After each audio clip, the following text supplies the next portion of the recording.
you were to ask any old Venezuelan what their country was like in their youth, they would likely describe a life of bounty with endless employment opportunities and a bright outlook on the future.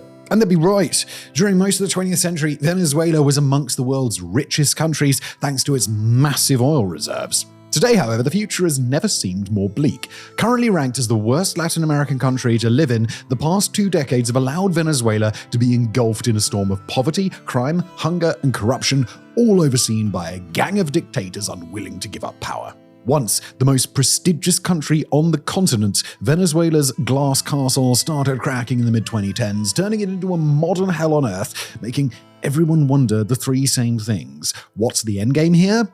What does the future hold? And how did Venezuela get here in the first place? Just before we continue, quick shout out to today's sponsor, Sheath Underwear. Look, I've worn a lot of uncomfortable pairs of underwear in my life, as have you, no doubt.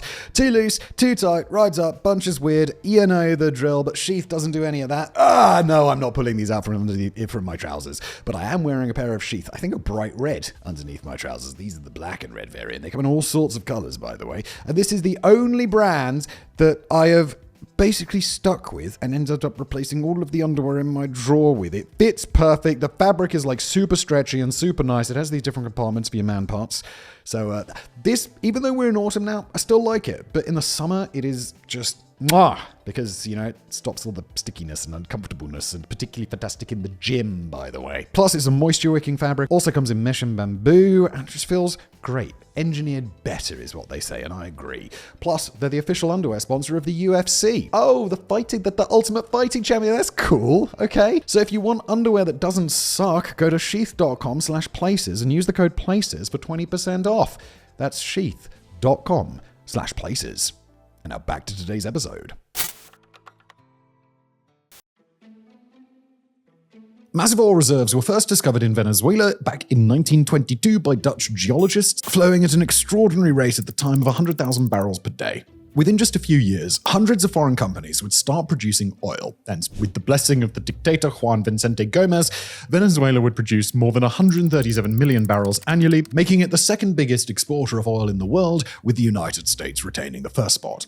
At the time, Venezuela was slowly turning into a petrostate, suffering from the so-called Dutch disease. Although neither of these terms existed in the 1920s or 30s, Venezuela was very much showing all of the symptoms. To qualify for the title of a petrostate, the country has to fulfill the following. Its government's income has to be largely reliant on the export of oil and natural gas. Its economic and political power has to be concentrated in an elite minority. Corruption has to be widespread and rampant on all levels. And its political institutions have to be weak and unaccountable. Mere years after striking black gold, Venezuela was checking all of those boxes, and it still checks them today. Some other famous examples of petrostates are Russia, the United Arab Emirates, Saudi Arabia, and Qatar. At the same time, it was beginning to show the first symptoms of the Dutch disease. Now, Dutch disease is a term in economics describing a country's economy that largely revolves around exploiting natural oil and gas reserves while completely neglecting other sectors such as agriculture or manufacturing.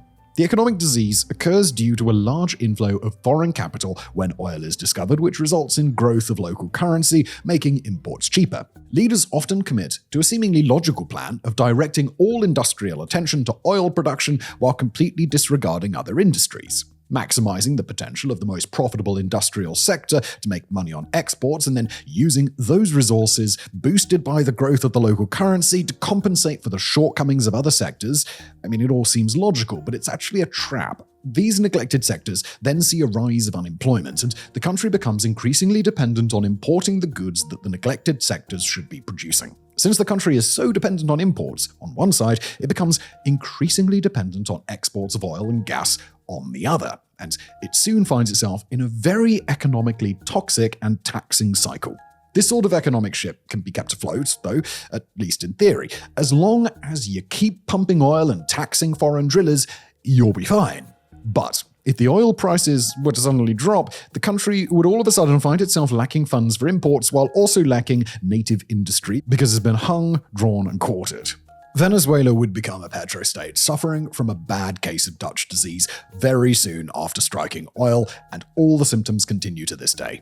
Gomez's successors wanted to impose stricter sanctions on foreign oil companies, so in 1943 they declared a law that required foreign companies to give half the profits to the state. This increased Venezuela's income sixfold. Then, in an attempt to avoid more dictatorships, Venezuela elected its first democratic government in 1958, and the three major parties signed a pact stating that state jobs and oil rents would be parceled out to the three parties in proportion to voting results. While perhaps notable in inception, all this pact ensured was that oil profits would be concentrated in the state. Despite the political turmoil, Venezuela was still doing incredibly well. In 1973, the Organization of Petroleum Exporting Countries issued an embargo on countries that were supporting Israel in the Yom Kippur War. This quadrupled oil prices and made Venezuela the richest country in Latin America per capita. Venezuela was, in fact, South America's wealthiest country overall during the 70s and 80s and among the 20 richest countries in the world. This also reflected on the lives of its citizens. Venezuela boasted the lowest levels of economic inequality and the highest industrial growth rate across the region. The wealth accumulated during that period would follow the country all the way to the new millennium, when it had a GDP of $122.91 billion and a growth rate of 3.4%. The last quarter of the 20th century, however, wasn't without its troubles. Corruption was rampant, as it had always been, and would continue to be decades later. There was simply so much money that it was difficult to keep track of it all, and there was no real oversight. From top-level officials to bottom-feeding local would-be sheriffs, bribery was an everyday occurrence in Venezuela. Analysts at the Cato Institute estimate that as much as $100 billion was embezzled between 1972 and 1997, and that's just the money that can be accounted for. Good times don't last, they say, and that was proven true by the 1980s oil crisis. Do you remember how we earlier established that a petrostate can remain somewhat stable in spite of its Dutch disease as long as oil prices don't plummet? Well, in the 1980s, the world found itself in an oil glut. There was a huge surplus of crude oil, and after the price per barrel peaked at $35, which is about $137.60 today, it dropped to below $10 in 1986, which is about $29 today. The cause for the oil surplus were the short-lived 1973 and 1979 oil crises that slowed down the global economy, which in turn lowered oil demand. So, how's that tie in with Venezuela? Well, Venezuela's economy was a chair with a single leg, and that leg was the oil sector. And when you remove that leg, well, the chair falls over, doesn't it? This is, in essence, what the Dutch disease symptoms warn of. You cannot put all your eggs in a single oily basket and expect the economy to survive when that basket is lit on fire. Venezuela's economy was in freefall, and inflation was simultaneously soaring, while the country's president, Jaime Lechinchi, made the unwise decision of purchasing foreign refineries, which only added foreign debt to the country's already strained wallet. Because of that and some other reasons that we don't have time to get into today, Carlos Andrés Pérez was once again elected in 1989 after already having served as president back in the 70s. At this point in time, Venezuela was far from the country it was just a decade ago during Pérez's era.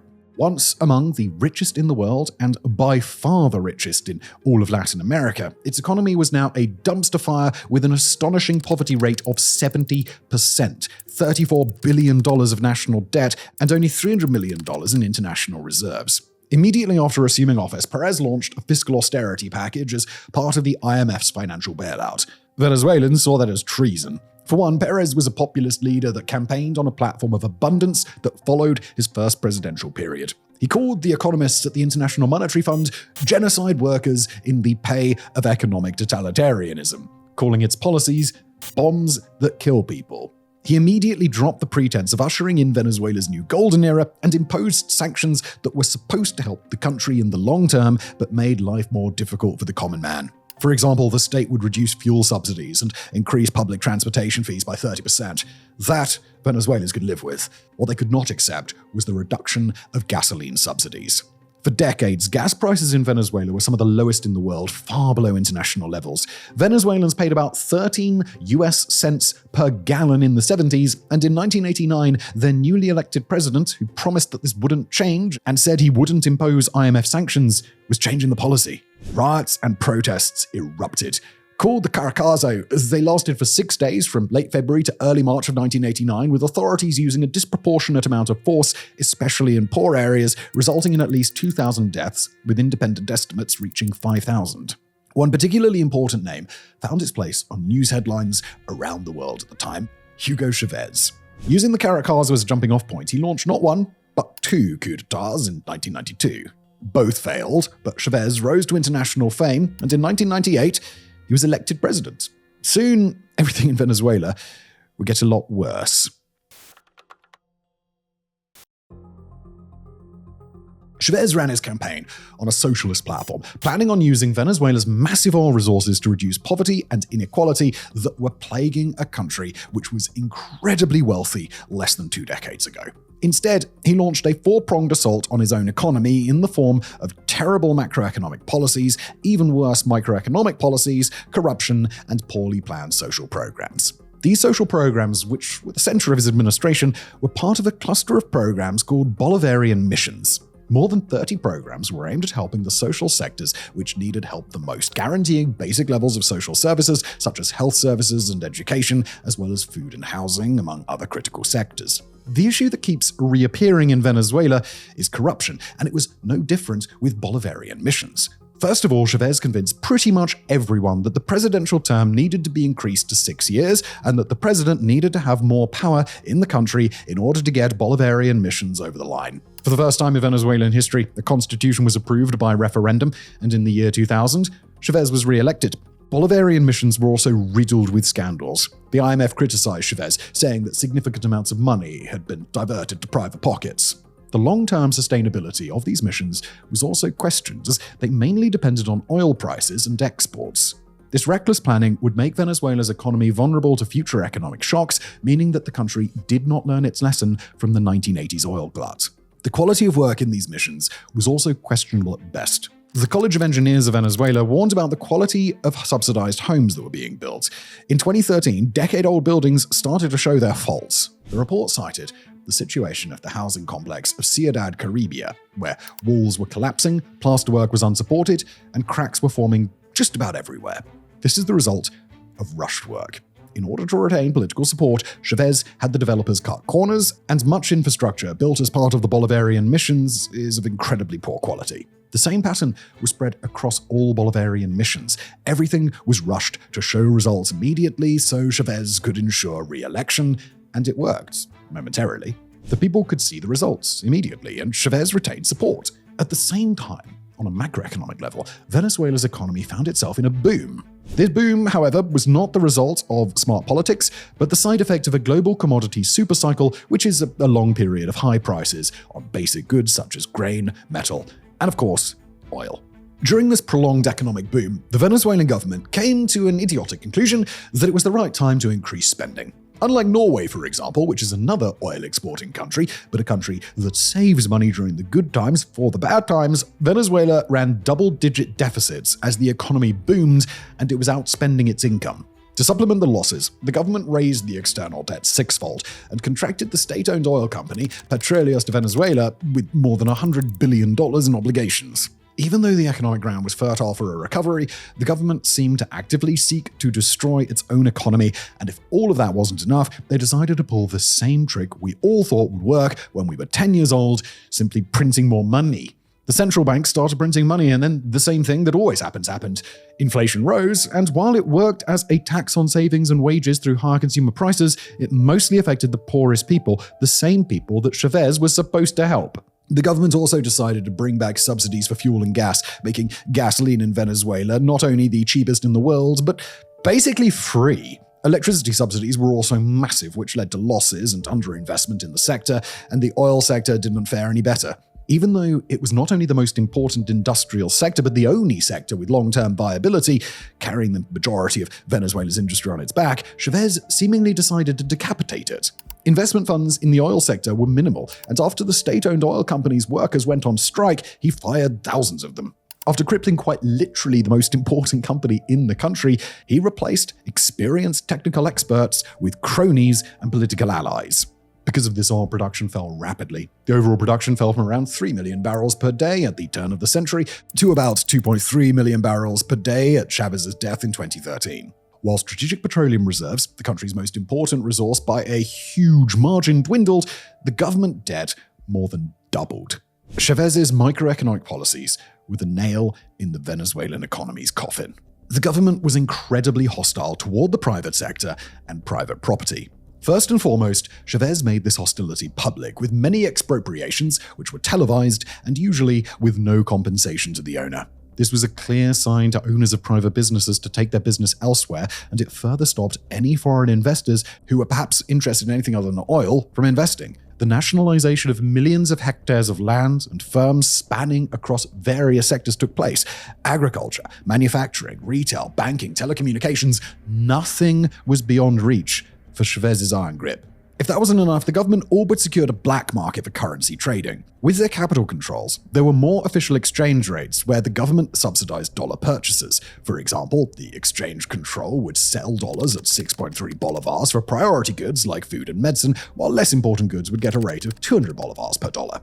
This naturally created a black market with its own exchange rates, which further led to the birth of thousands of ghost companies whose only purpose was to lobby the government for subsidized dollars, which the companies then resold on the black market for a profit. A part of this money filled Chavez's pockets. This was actually another way Chavez cracked down on legitimate businesses, as they could not get reliable access to foreign currencies they needed to operate, and because of this, many closed their doors for good, while others pivoted toward activities that secured better exchange rates. To drown the economy further, the government set price decrees for thousands of retail goods. Rice, chicken, soap, bread, toilet paper, all of them had low price caps, which ultimately put the producers out of business as they could not cover the cost, while it also led to an increase in crime as people were forced to smuggle basic goods just to survive. In 2011, the government decided to cap profits too, with surreal inventory seizures and jail time for workers and executives, meaning that Parks and Rec was unironically correct. If you make too much money, believe it or not, jail right away. This insanely dysfunctional economic framework left a lot of gaps for corruption, and it's estimated that the country lost approximately $300 billion to the long fingers of politicians and government officials. The government also invested a total of $700 billion into the Bolivarian missions, of which at least half is unaccounted for to this very day. These are only the more egregious examples. The embezzlement of hundreds of thousands of dollars or even the theft of low millions is so common in Venezuela that it's not even considered serious or even worth mentioning.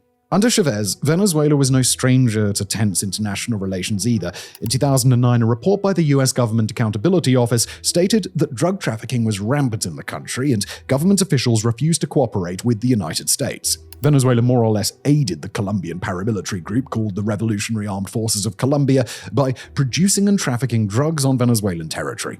Colombia agreed with the United States, and to prepare for a potential war, Chavez opened a line of credit with Russia to purchase 98 T-72 tanks and a S-300 anti-air system. And if all of this wasn't bad enough, perhaps the worst thing Chavez did was turn Venezuela into a de facto autocratic state.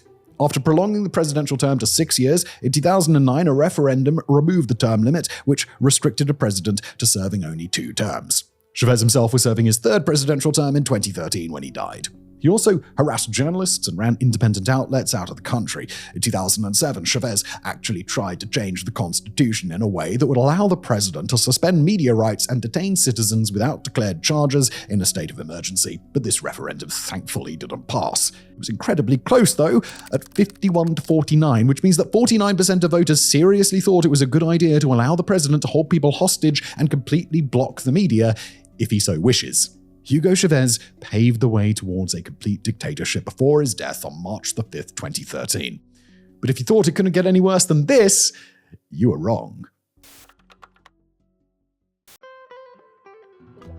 Hugo Chavez was succeeded by Nicolas Maduro, a close ally of Chavez. Maduro was a union leader who became the Minister of Foreign Affairs under Chavez and later his vice president.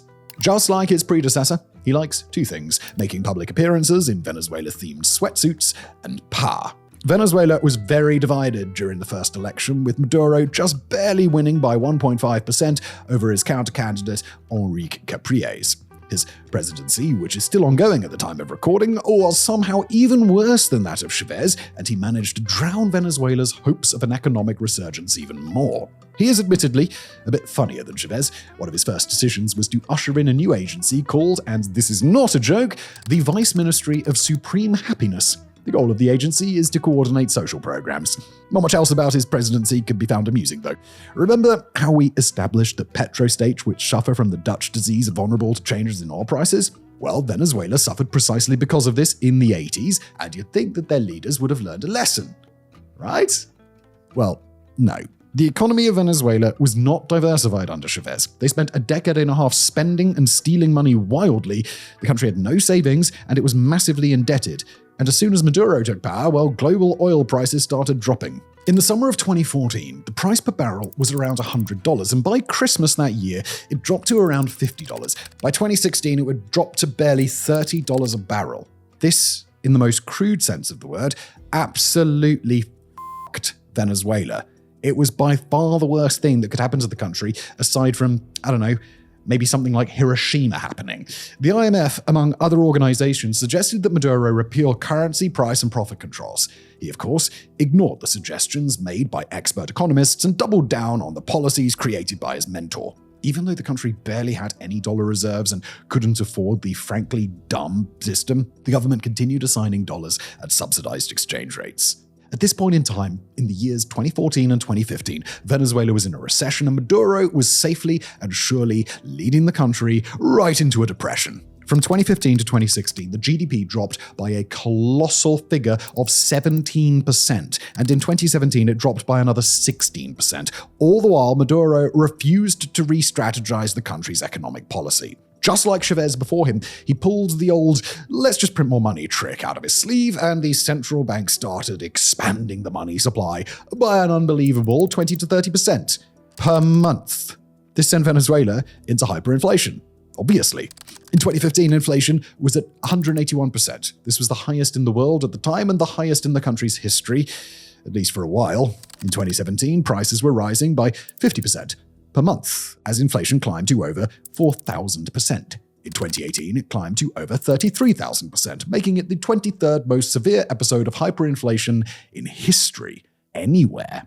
Economist Ricardo Hausmann wrote that Venezuela's economic collapse was unprecedented in the Western world. Between 2013 and 2017, the country's national and per capita GDPs contracted more severely than those of the US during the Great Depression and more than those of Russia, Cuba, and Albania after the fall of communism. This, of course, reflected most harshly on the common people. Images of honest, unfiltered despair coming from Venezuela had the world in shock. The minimum monthly wage could only meet 1/10 of a single person's basic food needs. People were fighting in the streets over a piece of bread. Endless lines of people hoping to buy food filled the streets. Children were picking through dumpsters in the hopes of finding something to eat.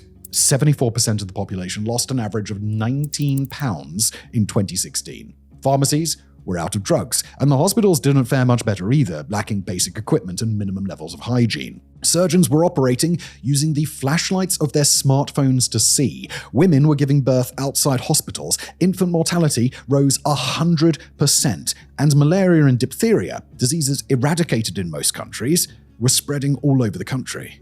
Caracas became the most dangerous city on the planet with some of the highest per capita murder rates in the world. Since 2010, when it had the highest murder rate in the world, higher than Baghdad during the Iraq War, Caracas has retained its spot among the world's most dangerous cities, with 98% of crimes remaining unsolved. In 2017, the country was second only to El Salvador in terms of homicide rates, with 89 per 100,000 inhabitants. Caracas had 132 murders per 100,000. The so-called authorities were no better than the criminals.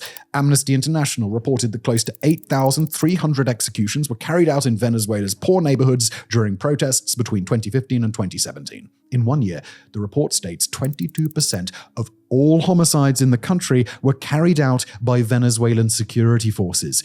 22%. 1 in 5 of all homicides.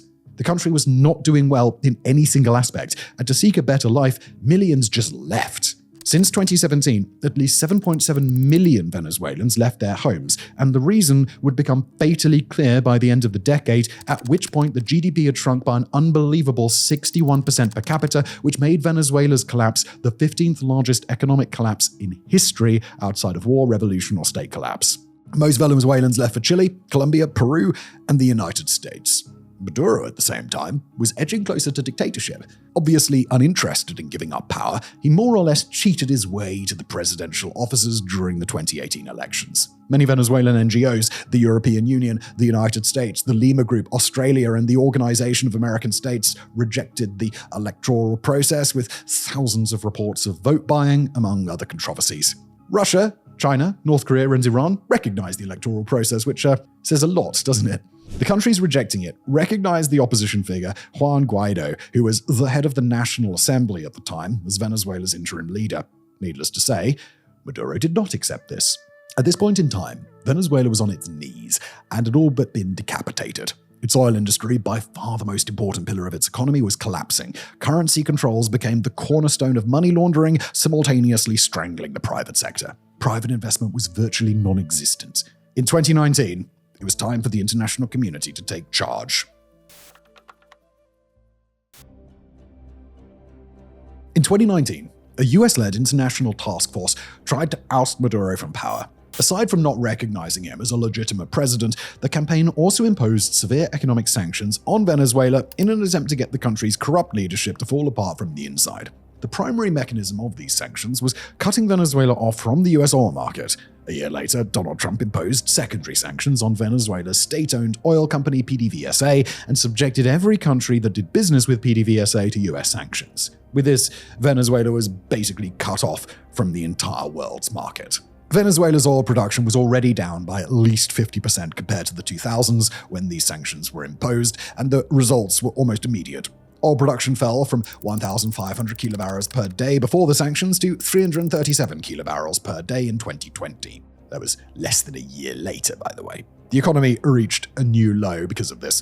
It had shrunk by 73% since the start of the crisis in 2014. Maduro's regime, however, stays afloat because they're still doing business with Russia, Iran, Turkey, China, and Cuba. If anything, the regime increased its grasp on power in Venezuela by taking leadership of the National Assembly, which was the last political body controlled by the opposition in Venezuela, the last pillar of hope for any semblance of reason in the country.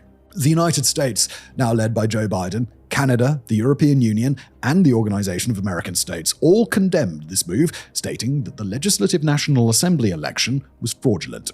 It seemed like Maduro did not care one bit about international sanctions, though, because Venezuela found a safety net in a few powerful countries still willing to do business with them. Despite that, times had never been worse. In 2020, the GDP growth rate was at negative 30%, and hyperinflation reached 300,000%.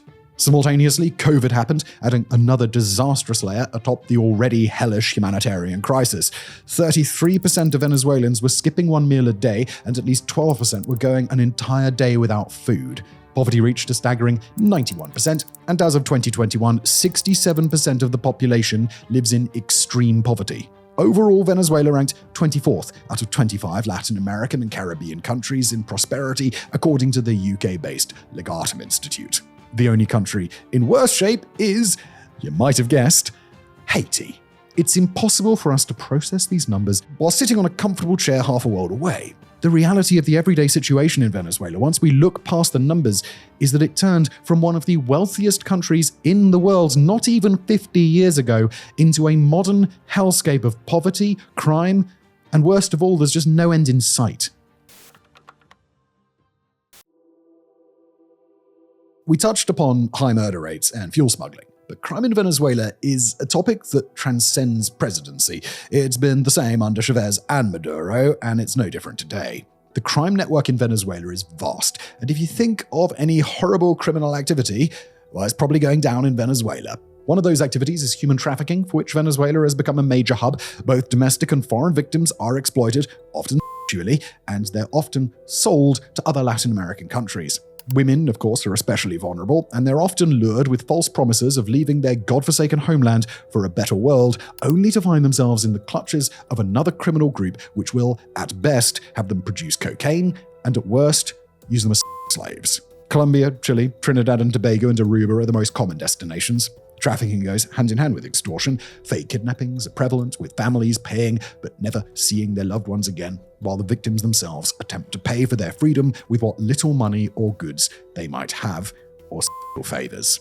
Illegal trade of various goods and services also found fertile ground in a lawless country, with illegal weapons easily attainable in Venezuela. The government plays a monumental role in the illegal gun trade, as most bullets used by smugglers and local gangs come from state-owned firearm manufacturers, with government officials in charge surely receiving a cut of the sales. Security forces members know better, as they were documented selling their own arms as well as seized arms and ammunition on the black market. Gun smuggling and trade routes in Venezuela became conduits for the entry of Soviet and European weaponry into Colombia. The story's no different with counterfeit goods. At least a quarter of the country's entire market is made up of counterfeit products. This includes anything from suits and purses to electronics and pharmaceuticals, most of them coming from China and Russia. The smuggling of oil continues to this day, despite the country's national reserves dwindling and the prices rising. However, the faces of the main actors have changed. The everyday Venezuelan was the culprit behind the fuel and oil smuggling back in the 20th century and in the early 2000s. Today, they've been replaced with state officials and key players in the country's oil industry who can get their hands on whatever little oil they have left. This has resulted in billions of dollars of losses in the past few years alone. Gold and mineral smuggling is also rampant in the country. From all the countries sharing the Amazonian rainforest, Venezuela has the greatest number of illegal mining spots. They transport minerals and gold through secret airstrips, while the smuggling business and the mines themselves are run by gangs, often using the aforementioned victims of human trafficking to do the dirty work for them. Since several gangs are operating the mines, territorial disputes are common, and that often results in shootouts, which feeds into the huge homicide numbers in the country. Mass poverty has also threatened the environment as the energy crisis led to a rise in illegal tree cutting for firewood, with some developing major enterprises and selling wood on the streets. The story is similar with wildlife. Wild deer, manatees, and collared peccaries are now critically endangered in Venezuela because the locals are overhunting them in order to provide for their families in the midst of the ongoing crisis. Dolphins, pink flamingos, and sea turtles are also common targets. Finally, Venezuela is also a major hub for the production and transportation of narcotics.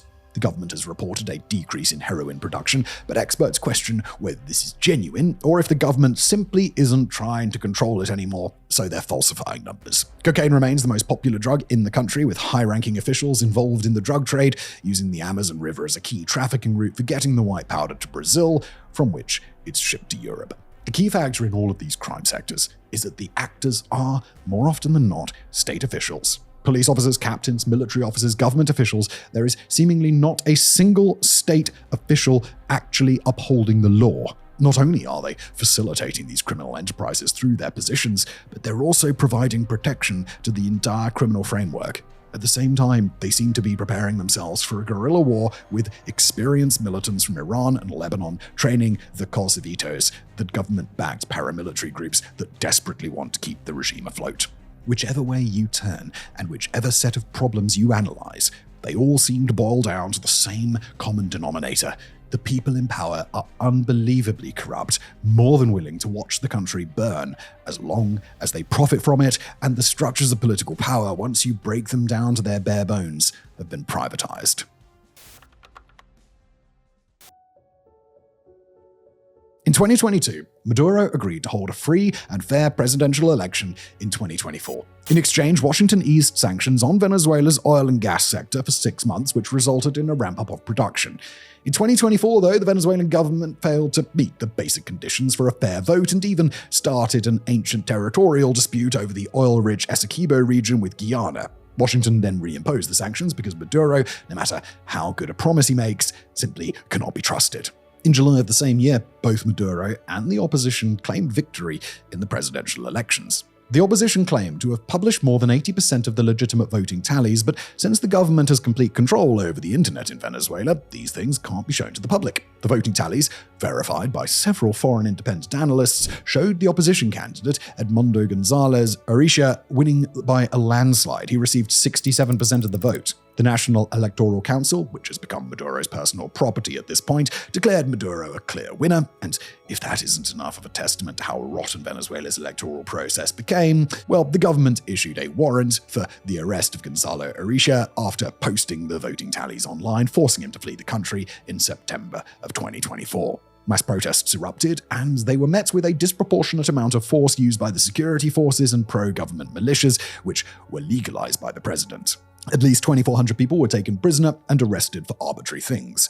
Common denominator? All 2,400 took part in the protests. Political violence rose dramatically as Maduro dropped all pretenses of due process and democracy, openly showing that Chavez broke ground for autocracy, and he is now intending to build a dictatorial powerhouse on that same ground.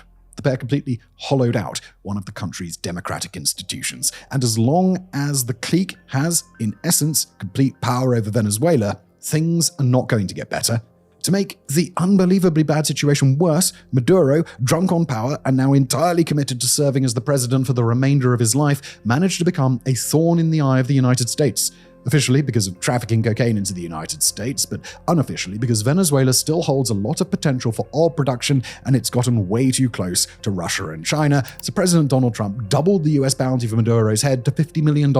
He alleges that Maduro is a key player for several cartels that are smuggling narcotics into the United States. At the time of recording this video, the US military enveloped Venezuela with at least 10 warships and more than 4,500 sailors and Marines, with the USS Gerald R. Ford starting its trek from Europe to join the combat group. That amounts to 8% of the US Navy's entire global fleet. This is a result of Maduro refusing to step down, which the US has been trying to get him to do for years. According to some sources, Washington even offered Maduro and his inner circle a safe haven in another country if he agrees to step down peacefully, but the offer was rejected. Every day it looks more and more likely that Maduro, on top of leading his country and his poor, starving people into one of the worst humanitarian crises of the modern age, is leading Venezuela into a war against arguably the most powerful military force on the planet. The most apparent Venezuelan crisis is the crisis of democracy, begging the question, is there a way out for the Venezuelan people? Most experts agree that Maduro is obsessed with power at this point. He will not relinquish it peacefully, and it appears that a violent revolution or violent outside intervention is just a matter of time. The bigger question is, however, who is going to fill the Maduro-shaped hole? Even if Maduro were to step down at this very moment, the country is still facing massive problems with crime and corruption, and the stakeholders in this criminal network do not want a just and fair government. They want someone exactly like Maduro and Chavez. More than just a new government, Venezuela needs to wipe the board and build their economy from scratch. Aside from revamping its constitution and reinstating robust democratic pillars, it needs to diversify its economy. Perhaps look up to Norway, which is an oil-rich country, but one that carefully monitors the production and doesn't allow the petroleum sector to account for more than 20% of its GDP. This, however, would require massive foreign investment, and it would take a lot of time to see the results, leaving even the leading experts uncertain of the future of this once rich country. Thank you for watching.